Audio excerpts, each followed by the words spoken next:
경남 브리핑입니다. 15일 새벽 3시 40분쯤 김해 생린면의 금속 가공 공장에서 불이 났습니다. 불은 공장 한 동의 일부와 기자재 등을 태웠습니다. 화재 당시 작업이 없어 다행히 인명피해는 없었습니다. 불로 인한 재산 피해는 소방서 추산 9,500여만 원이 발생했습니다. 소방당국은 현장 감식 등을 통해 정확한 화재 원인을 조사할 계획입니다. 합천군이 영상 테마파크에 호텔을 건설하며 수백억 원을 횡령한 시행사 실사주 등을 추가 고발했습니다. 이번 조치는 실사주가 코스닥 시장에서 며칠 만에 수십억 원의 차익을 거둔 세력과 관련이 있다는 정황에 따른 것인데요. 이에 합천군은 시행사 실사주 등을 자본시장법 위반과 전자금융거래법 위반 혐의로 경찰에 추가 고발했습니다. 지난달 15일 김해시와 계약한 업체 직원 2명이 맨홀 오수관 작업을 하다 숨진 사고와 관련해 민주노총 경남지역 본부가 책임을 물어 김해시를 부산고용노동청에 고발했습니다. 민주노총 경남본부는 김해시가 하도급 안전보건 관리 책임을 제대로 지지 않을 것으로 판단해 14일 김해시와 김해시장을 고발했다고 밝혔습니다.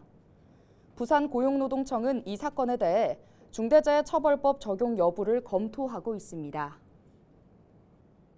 본격 여행의 계절이 돌아왔습니다.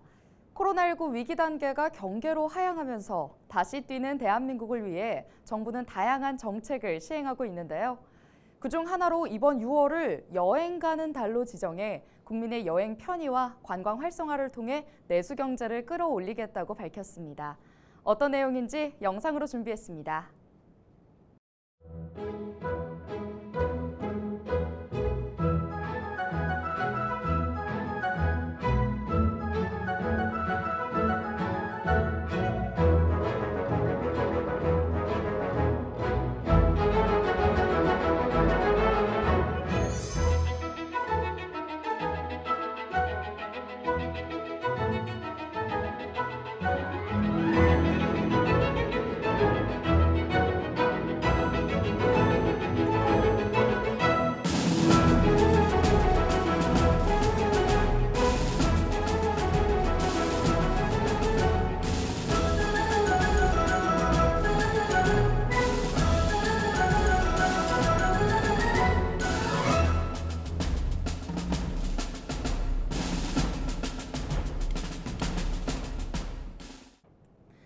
차세대 발전 기술로 주목받는 소형 원자로 산업 육성과 기술 경쟁력 확보를 위한 법안이 추진됩니다.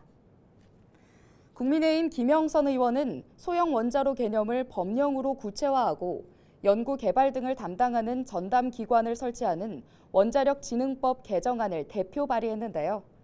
김 의원은 법안이 통과되면 세계 에너지 산업의 미래인 소형 원자로의 경쟁력 확보에 도움이 될 것으로 기대했습니다. 창원시가 지난 10일 개편된 시내버스 노선도를 다시 부착했습니다. 최종 시내버스 노선도는 민원이 제기됐던 정류장명 오류와 글자 크기 등 문제점을 보완해 확정했는데요.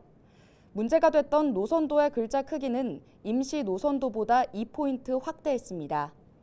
창원시는 이번 노선 개편에 따른 불편 사항에 대해 순차적으로 검토하고 개선해 나갈 계획입니다.